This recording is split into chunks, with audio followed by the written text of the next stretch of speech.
আসসালামু আলাইকুম। Welcome to Snigdha's world.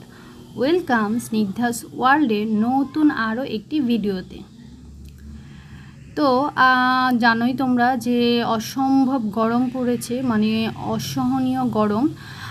Already hit alert জারি করা হয়েছে, আর বলা হয়েছে যে বিশেষ কোনো প্রয়োজন না হলে, কোনো ইমার্জেন্সি না হলে বাইরে বের হতে না।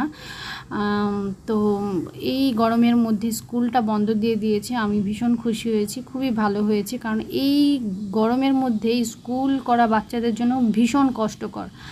আর আমি ভীষণ খুশি হওয়ার কারণ হচ্ছে গিয়ে, আমরা তো ঈদে ছুটিতে গ্রামের বাড়িতে গিয়েছিলাম। এই যে দেখো, আমরা মা মেয়ে কিন্তু বের হয়ে গেছি। তো ঈদের ছুটিতে, ঈদের আগের দিন আমরা গ্রামের বাড়িতে গিয়েছিলাম। তো সেখানে যাওয়ার পরে যেদিন গিয়েছিলাম, মানে ঈদের আগের দিন আর ঈদের দিন স্নিগ্ধা সুস্থ ছিল। ঈদের পর দিন থেকে স্নিগ্ধা ভীষণ অসুস্থ হয়ে যায়, খুব জ্বর হয় আর বমি করছিল, খেতে পারছিল না, তো খুবই অসুস্থ হয়ে যায়।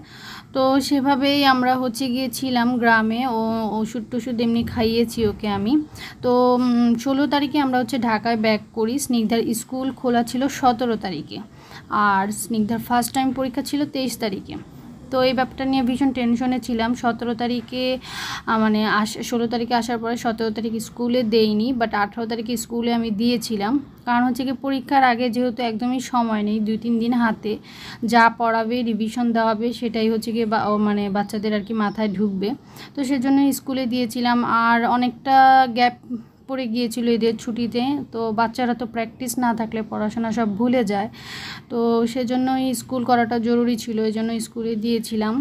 তারপর গিয়ে পরীক্ষাটাও 23 তারিখে শুরু হবে, এই জন্য টেনশনে ছিলাম যে কিভাবে সবগুলো পড়া কমপ্লিট করাবো, রিভিশন করাবো, প্র্যাকটিস করাবো। তো সেখান থেকে যখন শুনলাম যে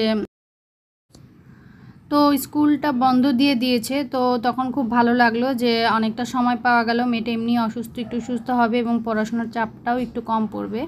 তো এই জন্যই ভালো হয়েছে বললাম আর কি, যে স্কুলটা বন্ধ দেওয়াতে আমার খুব সুবিধা হয়েছে, বাচ্চাটারও খুব সুবিধা হয়েছে, আমার মনে হয় সবারই খুব সুবিধা হয়েছে। এই গরমে বাচ্চারা স্কুল করা যেমন কষ্টকর ছিল, গার্জিয়ানদের জন্যও ভীষণ কষ্টকর ছিল। তো এই জন্য স্কুল বন্ধ দেওয়াটা খুব ভালো একটা ডিসিশন আমি বলবো। তো যাই হোক, এখন কিন্তু সকাল 6টা বাজে। তো সকাল 6টায় আমরা মা মেয়ে বের হয়ে গেছি। দেখো রাস্তাঘাট একদম নিরিবিলি, এখানে কিন্তু বাজার বসে, এই যে ভ্যানগুলো দেখছো, এখানে জমজমাট একটা বাজার বসে, বাট এখনও সবগুলোই বন্ধ, এখনও মানে বাজার শুরু হয়নি, যেহেতু সকাল 6টা। 8টা 9টা 10টার দিকে অফিস আওয়ার থাকে, তখনই এই জায়গাগুলো জমজমাট হয়, আর দোকানপাটও সব বন্ধ। তো আমরা এত সকালে মামে কোথায় যাচ্ছি হলো, বললাম তো স্নিগ্ধা ভীষণ অসুস্থ। তো স্নিগ্ধার জন্ডিস হয়েছিল। তো জন্ডিস হয়েছিল, সেই জন্য আমাদের মানে আমরা জন্ডিস হলে মাথা ঝাড়ানোর একটা রীতি প্রচলিত আছে। তো জন্ডিস হলে মাথা ঝাড়াতে হয় আর কি। তো সেই জন্যই সকাল ভোরবেলা আমরা বের হয়ে গেছি স্নিগ্ধাকে মাথা ঝাড়াবো। তো এই জিনিসটা জানি না কে কিভাবে নিবে, অনেকেই হয়তো বিশ্বাস করবে না, বা অনেকেই হয়তো বিভিন্ন কথা বলবে, বাট এই জিনিসটা আমি নিজেও বিশ্বাস করি না। বা কিন্তু গিয়ে আমার একজন পরিচিত, ওনার সাথে যখন আমি স্নিগ্ধার ব্যাপারে আলাপ করছিলাম, তখন আর কি উনি আমাকে এই জায়গাটার সন্ধান দেয়। আমি জানতাম না যে এখানে মাথা ঝাড়ানো হয়। তো উনি তখন বলেছে যে ওনার হাজব্যান্ড এবং ওনার বাচ্চাদেরও এখানে উনি এর আগে বেশ কয়েকবার এসে মাথা ঝাড়িয়েছে এবং উনি উপকার পেয়েছে। তো সেই জন্যই আমি আর কি এখানে এসেছিলাম স্নিগ্ধাকে নিয়ে। প্রথম দিন আমি বিকালবেলা এসেছিলাম, আর আজকে শেষ দিন, মানে 3 দিন ঝাড়াতে হয়। তো আজকে ছিল শেষ দিন, তো ভাবলাম তোমাদের সাথে একটু শেয়ার করি যে দেখো কিভাবে আসলে মাথা ঝাড়ায়। তো আমি আসলে সত্যি কথা বলতে কি, আমি উপকার বলতে কি, স্নিগ্ধাকে যেদিন আমি মাথা ঝাড়িয়েছি প্রথম দিন, মানে বিকালবেলা, তো দুপুরবেলা পর্যন্ত ভীষণ অসুস্থ ছিল। ওকে যা খাবার খাইয়েছিলাম ও বমি করে ফেলে দিয়েছে, আর বিছানা থেকে উঠতে পারছিল না, মানে বিছানায় শুয়েছিল। তো বিকালবেলা এখান থেকে মাথা ঝাড়িয়ে নেওয়ার পরে সন্ধ্যার পর থেকে আলহামদুলিল্লাহ অনেকটা সুস্থ ছিল। ও পড়াশোনা করেছে, ওর ভাইয়ের সাথে খেলাধুলা করেছে, আর খাবার দাবারও খেয়েছে, বমি ভাবটা একদমই ছিল না। তো এখন আমি জানি না আসলে এটা কি এই মাথা ঝাড়ানোর গুণ না অন্য কিছু, আমি জানি না। তবে আর কি আমার সাথে যেটা হলো আমি সেটাই শেয়ার করলাম। তো এই যে আমাদের মাথা ঝাড়ানো হয়ে গেছে, এখন হচ্ছে আমরা মামে আবার ফিরে যাচ্ছি। ওখান থেকে একটা ডাব আমরা নিয়েছিলাম, ওনার কাছেই হচ্ছে ডাব পাওয়া যায়, কিনতে পাওয়া যায়। তো ওখান থেকে একটা ডাব নিয়ে আমরা বাসায় ফিরে আসছি। এরপর হচ্ছে গিয়ে বাসায় ফিরে সারাদিনের ব্যস্ততা আবার শুরু হয়ে যাবে। তো আমরা বাসায় আসার পরে হচ্ছে গিয়ে যেহেতু আমরা 6:30 পৌনে 7টায় বাসায় এসেছি, তো তখন আর মানে এত ভোরে আর কী করব, এই জন্য আমরা দুইজনেই শুয়েছিলাম। স্নিগ্ধাকেও শুয়ে দিয়েছিলাম বিছানায়, আমিও শুয়েছিলাম। তারপর হচ্ছে এই যে 9টার দিকে উঠে আমরা নাস্তা করতে বসেছি। পান্তা ভাত আর ডিম ভাজা হচ্ছে আমাদের নাস্তা। আজকে বেশ কয়েকদিন ধরেই, মানে 3 দিন 4 দিন ধরেই স্নিগ্ধাকে সকালবেলা পান্তা ভাত খাওয়াই। কারণ হচ্ছে গিয়ে আমি জানি শুনেছি যে জন্ডিস হলে একদম ঠান্ডা তরল জাতীয় খাবার খেতে হয়। তো সকালবেলা রুটি ও একদমই খেতে চায় না। আর ও দেখলাম সেই দিন পান্তা ভাতটা আর কি ডিম দিয়ে ভীষণ মানে পছন্দ করে খেলো, নিজেই আর কি ডিম ভাজিটা চাইলো যে আমাকে ডিম ভেজে দাও। আর আমিও খাচ্ছি, আমি আজকে ফার্স্ট টাইম এই গরমের মধ্যে আর কি ফার্স্ট টাইম পান্তা ভাত দিয়ে ডিম ভাজা দিয়ে খাচ্ছি। এরপর খাওয়া দাওয়া শেষ করে প্রতিদিনের রান্নার কাজে চলে যাব। দুপুরের জন্য রান্না করব। আজকে রান্না করব হচ্ছে লাউ চিংড়ি। তো আমি যে অলরেডি বসিয়ে দিয়েছি। আমি প্রথমে চিংড়ি মাছটাকে ভালো করে ধুয়ে, আমার বড় চিংড়ি ছিল সেগুলোকে ছোট ছোট করে টুকরো করে নিয়েছি। আর হচ্ছে গিয়ে তারপর একটু লবণ আর হলুদ দিয়ে আমি জাল দিয়ে নিয়েছি। আর চিংড়ির যে খোসা ছিল, আমি কখনোই এটা করি না, আমার মা করে, বাট আজকে করলাম। যে খোসাগুলো ছিল সে খোসাগুলোকে আমি ব্লেন্ড করে সেটা থেকে ছেঁকে রসটা নিয়ে নিয়েছি। আর এখন হচ্ছে গিয়ে এই যে আমি আগে চিংড়ি মাছটাকে একবার তো লবণ হলুদ দিয়ে আমি ভালো করে জাল দিয়ে নিয়েছি। এখন হচ্ছে তেলের সাথে পেঁয়াজের মধ্যে একটু ভেজে নিলাম। তারপর হচ্ছে গিয়ে হলুদ মরিচ লবণ দিয়ে আমি হচ্ছে গিয়ে মাছটা কষিয়ে তারপর লাউটা দিয়ে দিব। আর ওইদিকে স্নিগ্ধা টাইপের নাস্তা খাওয়া হয়ে গেছে। স্নিগ্ধাকে একটু পড়তে বসিয়েছি, বললাম তো একদম পড়াশোনা করাতে পারছি না ওইভাবে, মানে পরীক্ষা হিসেবে যেভাবে করানো উচিত ওইভাবে করাতে পারছি না। তারপরে একটু বসালাম, যা আর কি করে যতটুকু করতে পারে ততটুকুই করুক। তো এখানে ও পড়তেছে সায়েন্স। এই দেখো মানে কি পরিমাণ পড়াশোনার চাপ, এই শীটটা পুরোটাই মানে ওর পড়তে হবে। এখানে কিন্তু অনেকগুলো পাতা একটা শীটে, তো পুরো শীটটাই ওকে পড়তে হবে।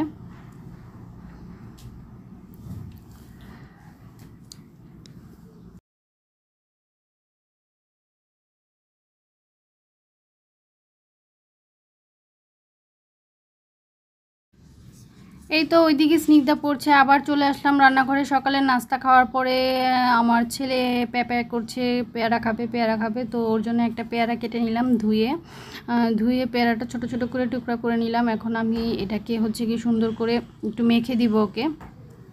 গরমের মধ্যে কিন্তু এই ধরনের আম মাখা পেয়ারা মাখা রাস্তাঘাটে কিনতে পাওয়া যায়, খেতে কিন্তু খুব ভালো লাগে, ভীষণ ভালো লাগে।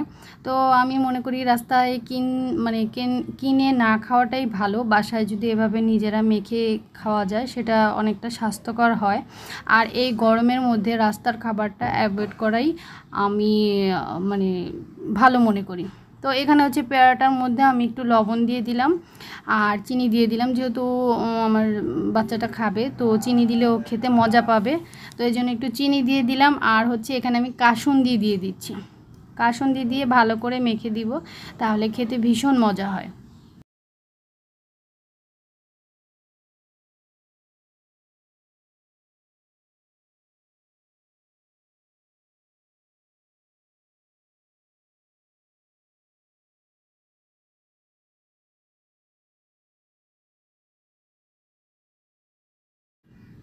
তারপর আবার চলে আসলাম। দেখো এখানে হচ্ছে গিয়ে আমি হচ্ছে পানির মধ্যে গ্লুকোজ গুলিয়ে ফ্রিজে রেখে দিয়েছিলাম।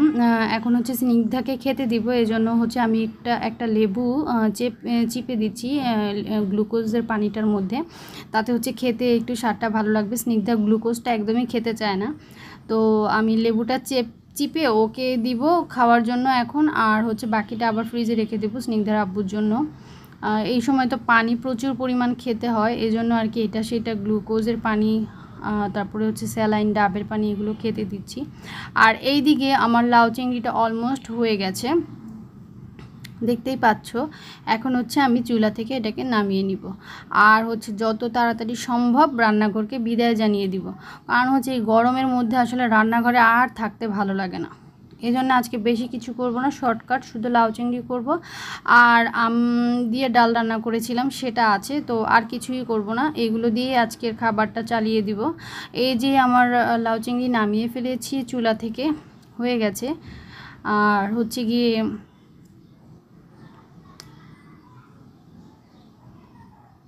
দেখতেই পাচ্ছ ভীষণ ব্যস্ততা, যত যাই হোক না কেন আমাদের ব্যস্ততা কখনোই মানে শেষ হবে না। গৃহিণীদের যত গরম পড়ুক যত যাই হোক রান্নাঘরে কাটাতেই হবে।